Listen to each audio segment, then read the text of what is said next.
প্রতি বছর বিশ্ববিদ্যালয়ে ভর্তির সময়টা আসলেই একটা বিশাল সংখ্যক শিক্ষার্থী আমাকে ফেসবুক পেজ থেকে শুরু করে বিভিন্ন জায়গায় আসলে নক করেন এবং তারা আসলে বিষয় এবং বিশ্ববিদ্যালয় সম্পর্কে অনেক কিছু জানতে চান। গত 2 বছর যাবত এই বিষয়গুলো নিয়ে কাজ না করা হলেও যেহেতু একটা নির্দিষ্ট সময় পর্যন্ত আমি এই বিষয়গুলো নিয়ে ঘাটাঘাটি করেছি এবং শিক্ষার্থীদের পাশে থাকার চেষ্টা করেছি, ওই জায়গা থেকে যারা আমাকে আসলে নক করেন তাদেরকে আসলে আমি আমার একটা সাজেশন বা পরামর্শ দেওয়ার চেষ্টা করে থাকি। সমস্যাটা হচ্ছে বিশ্ববিদ্যালয় বিষয় নির্বাচন এবং বিশ্ববিদ্যালয় নির্বাচন জীবনের অন্যতম গুরুত্বপূর্ণ একটা সিদ্ধান্ত হলেও এই বিষয়ে বাংলাদেশে প্রপার গাইডলাইন পাওয়াটা অনেক কঠিন একটা ব্যাপার। কারণ শিক্ষার্থীরা যে কাজটা করে তারা হচ্ছে এমন শিক্ষার্থীকে নক করে যে অলরেডি ওই বিষয় বা বিশ্ববিদ্যালয় নিয়ে পড়াশোনা করছে।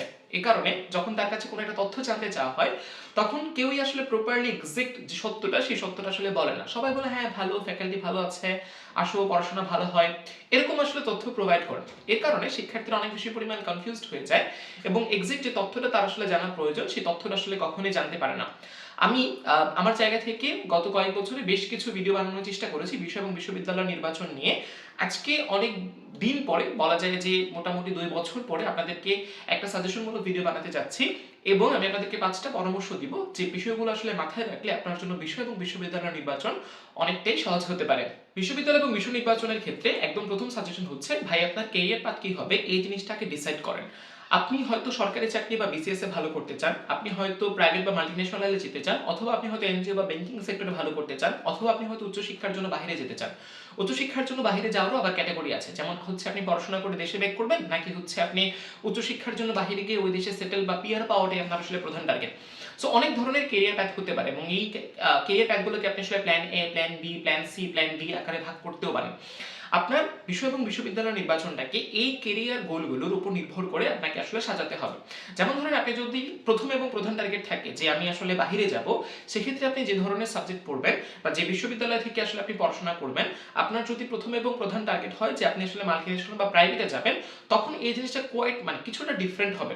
আবার আপনার যদি প্রথম টার্গেট থেকে যে না আপনাকে যে কোনো মূল্যে আসলে একটা ভালো সরকারি চাকরি পেতে হবে, আপনি দেশেই থাকতে চান, সেক্ষেত্রে আপনার সাবজেক্ট এবং বিশ্ববিদ্যালয় নির্বাচনটা কিছুটা হলেও নির্ভর করবে। আমি বিষয়টা আপনাকে একটু সহজ করে বলি। মনে করেন আপনি বাইরের দেশে উচ্চশিক্ষা নিতে চান বা হায়ার স্টাডিজ আপনার প্রথম এবং প্রধান টার্গেট, কিন্তু আপনি এমন একটা সাবজেক্ট নিয়ে পড়াশোনা করলেন যেই সাবজেক্টের বাইরের দেশে বিশ্ববিদ্যালয় কোর্সের সংখ্যা তুলনামূলকভাবে অনেক কম বা ওইটা রিলেভেন্ট কোর্সের সংখ্যা অনেক বেশি পরিমাণে কম।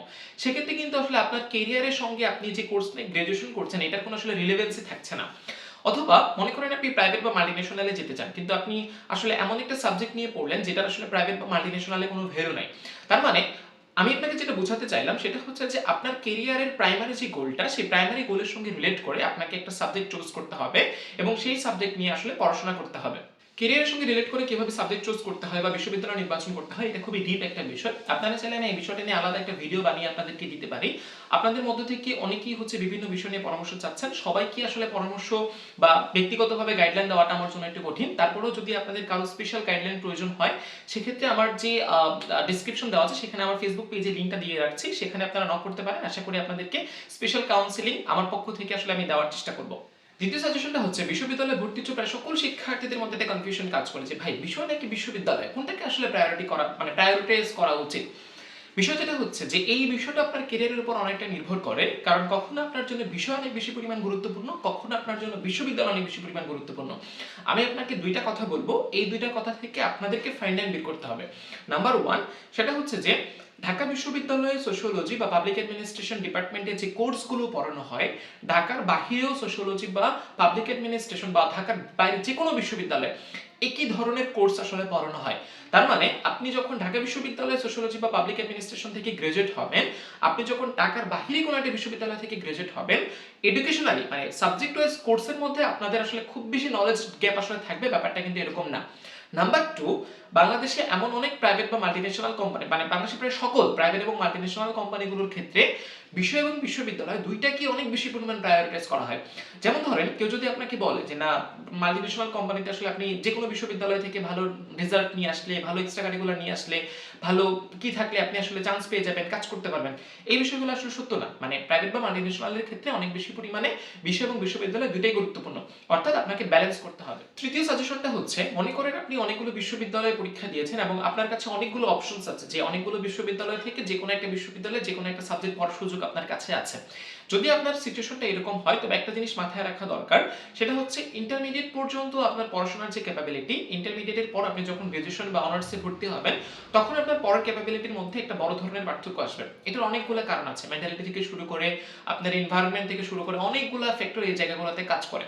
তার মানে আপনি যখন কোনো একটা বিষয় নির্বাচন করছেন, ওই বিষয়ে মানে পড়াশোনা করলে তার প্রেশার আসলে কিরকম, এই প্রেশারটা নেওয়ার ক্যাপাবিলিটি আপনার আছে কিনা, আপনার ইকোনমিক্যাল বা ফাইন্যান্সিয়াল কন্ডিশন যেরকম, এই ফাইন্যান্সিয়াল কন্ডিশন আপনি আসলে দিনরাত পড়াশোনার সঙ্গে থাকতে পারবেন কিনা, বা আপনি আসলে মানে কেমন পরিমাণে এফোর্ট আসলে আপনি দিতে পারবেন, এই অনেকগুলো বিষয় আসলে এই জায়গাটাতে আসলে রিলেট করে আপনাকে আসলে সিদ্ধান্তটা নিতে হবে। আমি এমন অনেক ভালো শিক্ষার্থীকে চিনি যারা বিশ্ববিদ্যালয়ে পড়ার আগে অনেক ভালো ছাত্র ছিল এবং ভালো শিক্ষার্থী ছিল, কিন্তু বিশ্ববিদ্যালয়ে এসে পড়াশোনার চাপে তারা আসলে অনেক বেশি পরিমাণ ডিপ্রেসড হয়ে যায়। বিশ্ববিদ্যালয়ে কিছু কিছু ডিপার্টমেন্টে অনেক কম প্রেশার আছে, আবার বিশ্ববিদ্যালয়েরই কিছু কিছু ডিপার্টমেন্টে অনেক প্রেশার আছে। কারণ ল্যাব থাকে, কারো কারো হচ্ছে মানে সিটি রেগুলার বেসিসে সিটি থাকে, মিড থাকে, ক্লাস টেস্ট থাকে, সেমিস্টার ওয়াইজ সিস্টেমে তো আসলে কন্টিনিউয়াস আসলে পরীক্ষার উপর দিয়ে যেতে হয়। সো অনেকগুলো ফ্যাক্টর এই জায়গাগুলোতে আসলে কাজ করে। সো ফাইনাল এটাই, মানে আমি এটাকে যে পড়ার কথাটা বলতে চাচ্ছি সেটা হচ্ছে যে আপনাকে আসলে এমন একটা সাবজেক্ট এবং এমন একটা বিশ্ববিদ্যালয় নির্বাচন করতে হবে যেখানে পড়লে আপনি অ্যাটলিস্ট ডিপ্রেসড হবেন না, এবং যেখানে পড়লে আপনার কাছে মনে হয় আপনি প্রেশারটা নিতে পারবেন, এবং আপনার ফ্যামিলি থেকে আপনি অনেক বেশি দূরে যাবেন না, আপনার ফ্যামিলির সঙ্গে আপনার একটা অ্যাটাচমেন্ট থাকবে, এবং আপনার কাছে মনে হয় যে আপনি ওই এনভায়রনমেন্টের সঙ্গে কোপ আপ করতে পারবেন। অনেকগুলো ফ্যাক্টর এখানে আমি বললাম, এই প্রত্যেকটা ফ্যাক্টর ধরে ধরে আসলে আপনার সিদ্ধান্ত নেওয়া উচিত যে কোন ফ্যাক্টরটা আপনার সঙ্গে বেশি আসলে কাজ করবে। 4 নাম্বার সাজেশন হচ্ছে, আপনারা যখন বিষয় এবং বিশ্ববিদ্যালয় নিয়ে বিভিন্ন জনকে জিজ্ঞেস করেন, মনে করেন আপনি হয়তো কাউকে জিজ্ঞেস করছেন যে ভাই এই বিশ্ববিদ্যালয়ে এই সাবজেক্টটা তো আপনি পড়েছেন, আমাকে একটা ওভারঅল সাজেশন দেন। আপনারা যখন এই বিষয়গুলো সম্পর্কে জিজ্ঞেস করবেন, আপনারা তাদেরকে দুইটা জিনিস প্রশ্ন করবেন যে ভাই নতুন যে ব্যাচটা আসলে মানে ভর্তি হতে যাচ্ছে তারা আসলে কততম ব্যাচ, এবং অ্যালামনাইদের আসলে মানে অবস্থাটা কি, তারা আসলে কোথায় আছেন, কে কি চাকরি করছেন, বা ভালো ভালো পজিশনে কে কে আছেন। কারণ একটা ডিপার্টমেন্টের বয়স যত বেশি হয় ওই ডিপার্টমেন্টে আপনি ভর্তি হলে আপনার ভালো করার সম্ভাবনা তত বাড়ে। সেকেন্ডলি, অ্যালামনাইদের অবস্থা দেখলে আপনি বুঝতে পারবেন যে অ্যালামনাইরা আসলে কতটুকু ভালো করছে, কারণ অ্যালামনাইরা যত ভালো করবে তার মানে ওই ডিপার্টমেন্টের চাকরির গ্রাউন্ডে বা হচ্ছে ফিল্ড গ্রাউন্ডে ওই সাবজেক্টের বা ওই ইউনিভার্সিটির ওই সাবজেক্টের আসলে ভালো পরিমাণ ভ্যালু আছে। ইউনিভার্সিটির অ্যালামনাই আপনি তো আসলে মানে চিন্তা করবেনই, পাশাপাশি ডিপার্টমেন্ট ওয়াইজ অ্যালামনাইদের অবস্থাটা আসলে জেনে নেবেন। সেক্ষেত্রে আপনি মোটামুটি একটা প্রপার আইডিয়া পাবেন যে ওই ডিপার্টমেন্টে ভর্তি হলে আপনার আসলে কতটুকু ভালো করার সম্ভাবনা হবে। কারণ মনে করেন একটা ডিপার্টমেন্টে আপনি ভর্তি হয়েছেন যেটা অ্যালামনাইরা এখন পর্যন্ত ভালো কোনো সেটেল পজিশন আসলে যেতে পারেনি, বা ওই রেশিওটা আসলে খুব কম, ওইখানে আপনি ভর্তি হলে আসলে আউটস্ট্যান্ডিং কোনো কিছু করে ফেলতে পারবেন হুট করে গিয়ে, এই সম্ভাবনাটা আসলে একটু কম থাকে।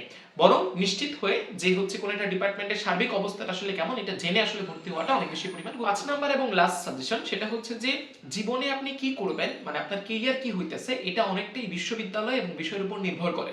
সো এই জায়গাটাতে ভাই দয়া করে কেউ কৃপণতা করিয়েন না। তার মানে আমি যেটা বোঝাতে চাইছি সেটা হচ্ছে অনেকেই এরকম করে যে মনে করে যে একটা বিশ্ববিদ্যালয়ে ভর্তি আগে ছিল সেটাতে ভর্তি হয়ে গেছে, পরবর্তীতে আসলে ভালো একটা বিশ্ববিদ্যালয়ে ভর্তির সুযোগ এসেছে, কিন্তু সে আসলে বলে যে না এক জায়গাতে ভর্তি হয়ে গেছি, এতগুলো টাকা পয়সা দিয়েছি, এখন আবার ভর্তি ক্যান্সেল করবো, ওই জায়গাতে আবার যাব। যদি আপনার টাকা পয়সার পরিমাণ কিছুটা কমও হয়, ধার দেনা করে হইলেও ভালো একটা ইউনিভার্সিটিতে ভালো একটা সাবজেক্ট আসলে ভর্তি হন। কারণ তা না হলে আপনি এই যে টাকাটা খরচ করলেন না, এই টাকাটা বাঁচাতে গিয়ে আপনি আসলে বড় অঙ্কের একটা টাকা আসলে আপনি স্যাক্রিফাইস করে ফেলছেন। সো এই জায়গাতে কেউ কৃপণতা করিয়েন না। আমি এমন অনেক শিক্ষার্থীদেরকে দেখেছি যারা আসলে প্রথমে ভর্তি হওয়ার কারণে ওই ডিপার্টমেন্ট ছেড়ে আসলে নতুন কোনো ইউনিভার্সিটিতে নতুন কোনো সাবজেক্ট আসলে যেতে চায় না, বলে যে না ভাই ভর্তি হয়ে গেছে এখন আর কি করব। অথচ তাদের কাছে অনেক ভালো ইউনিভার্সিটিতে ভালো সাবজেক্টে ভর্তি হওয়ার সুযোগ ছিল, কারণ অনেক সময় ভালো ইউনিভার্সিটিগুলোতে ওয়েটিং থেকে অনেক বেশি পরিমাণে টাকা। সো এটা একটা মানে রিলেটিভ চেক আপনাদেরকে দিয়ে রাখলাম আর কি। আমি খুব মানে কমন কিছু কথাবার্তা আপনাদেরকে বলার চেষ্টা করেছি, হয়তো আপনারা অনেকেই এই বিষয়গুলো আগে থেকে জানতেন এবং অনেকে জানেনও, তারপরেও আসলে আপনারা যত বেশি পরিমাণে এই বিষয়গুলো নিয়ে ঘাটাঘাটি করবেন তত আসলে এই বিষয়গুলো সম্পর্কে আরো বেশি জানতে পারবেন। আজকে ভিডিওটা এই পর্যন্তই। আপনার যদি আসলে স্পেসিফিকলি কোনো বিষয় সম্পর্কে জানার থাকে সেক্ষেত্রে আমাকে জানাতে পারেন। আর আপনাদের যারা আসলে আমাকে নক করছেন সবাইকে তো আসলে পরামর্শ দিতে পারছি না, কিন্তু কেউ যদি স্পেশালি কাউন্সেলিং নিতে চান এবং স্পেশালি যদি কারো গাইডলাইন প্রয়োজন হয় সেক্ষেত্রে আমার ফেসবুক পেজটাতে নক করতে পারেন। আশা করছি আমরা আপনাদের কাছে মানে আমরা আপনাদের যে প্রশ্নগুলো সেই প্রশ্নগুলোর একটা ভালো উত্তর আপনাদেরকে দিতে পারবো। সবাইকে অনেক ধন্যবাদ। আসসালামু আলাইকুম।